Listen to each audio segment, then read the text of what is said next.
Salut à tous, bienvenue sur la chaîne NIL Développement, la chaîne de la formation en matière de programmation informatique. Aujourd'hui, nous allons présenter les types d'erreurs avec Python. Mais juste avant de commencer, je vous invite à visiter notre chaîne NIL Développement. Vous pouvez vous abonner en cliquant sur ce petit bouton. Vous pouvez commenter, laisser des likes en laissant le petit pouce en l'air. Vous pouvez aussi assister aux vidéos qui ont été ajoutées, aux différents types de vidéos. C'est très important pour agrandir notre communauté de développeurs. Dans cette formation, nous allons présenter les types d'erreurs en programmation. Dans la formation précédente, nous avions présenté l'indentations avec Python. Mais aujourd'hui, ce sont les types d'erreurs qui sont à l'honneur. Vous connaissez le dicton qui dit « l'erreur est humaine ». Eh bien, c'est ainsi de même pour toute personne qui s'initie dans la programmation. La programmation, c'est une démarche très complexe et, comme c'est le cas de toute activité humaine, on y commet de nombreuses erreurs. Pour des raisons anecdotiques, les erreurs de programmation s'appellent des bugs en anglais, mais en français c'est bug.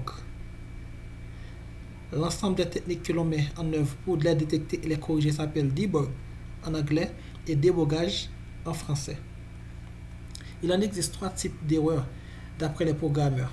Il y a les erreurs de syntaxe, il y a les erreurs logiques ou sémantiques, il y a les erreurs liées à l'exécution du programme. Concernant les erreurs de syntaxe, les programmeurs ont l'habitude de les commettre très souvent. J'ai pris deux exemples. Ici, vous constatez, j'ai affiché le message salut.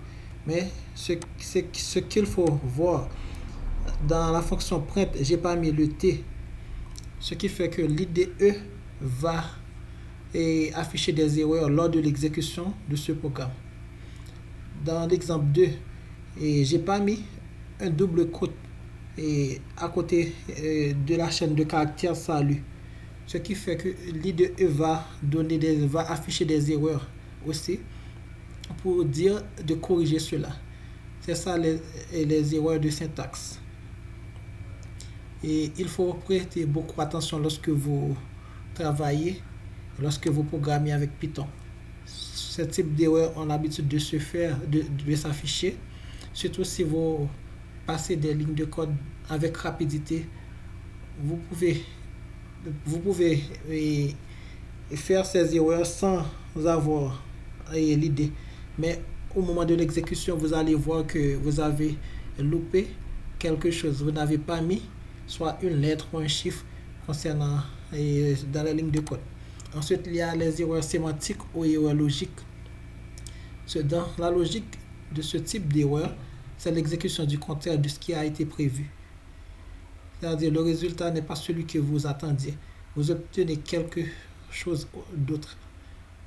Et ce qu'il faut remarquer, le but de ce type d'erreur, c'est la pensée magique, la capacité à raisonner. C'est-à-dire, si vous raisonnez une chose et vous affichez d'autres choses, c'est là vous commettez une erreur logique ou sémantique. J'ai pris un exemple. Par exemple, j'ai écrit un programme qui affiche bonsoir à partir de 8h PM dans l'après-midi. Et pourtant, lorsqu'il fait 8h PM, le programme affiche bonjour à tous. Ça, c'est un type d'erreur logique. C'est-à-dire, il faut afficher bonsoir dans l'après-midi et bonjour vers le matin. C'est comme ça, au petit matin. C'est comme ça, il faut éviter les erreurs logiques. Il y a différents autres types d'erreurs logiques qu'un programmeur peut commettre, mais ce n'est pas grave. Et c'est courant dans la programmation, mais on peut les corriger. Ensuite, il y a l'erreur liée à l'exécution. Ensuite, ce type d'erreur est lié aux exceptions, parce qu'elle indique en général que quelque chose d'exceptionnel s'est produit. Quelque chose de malencontreux s'est produit. Par exemple, votre programme peut essayer de lire un fichier qui n'existe plus. C'est comme ça.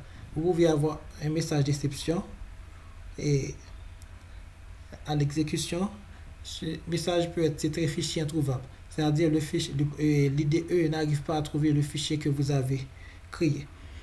Ensuite, vous pouvez créer un programme pour saisir des chiffres et pourtant et, l'utilisateur saisit des lettres et il peut y avoir des messages d'erreur à l'exécution en déception. Mais il y a des astuces pour éviter cela lorsque vous programmez aussi. Mais il ne faut pas s'inquiéter parce que l'erreur en programmation, et ça ne fait que renforcer la capacité du programmeur. Lorsque vous commettez des erreurs et vous les corrigez, et vous pouvez avoir l'habilité à ne plus commettre ces erreurs et dans d'autres programmes que vous allez créer. C'est comme ça. Et maintenant, c'est la fin de ce tuto. J'espère que ce tuto vous a plu. Je vous demande de partager la vidéo, de commenter, de liker et de dire ce que vous pensez dans les commentaires. Je vous dis merci et à bientôt pour un autre tuto.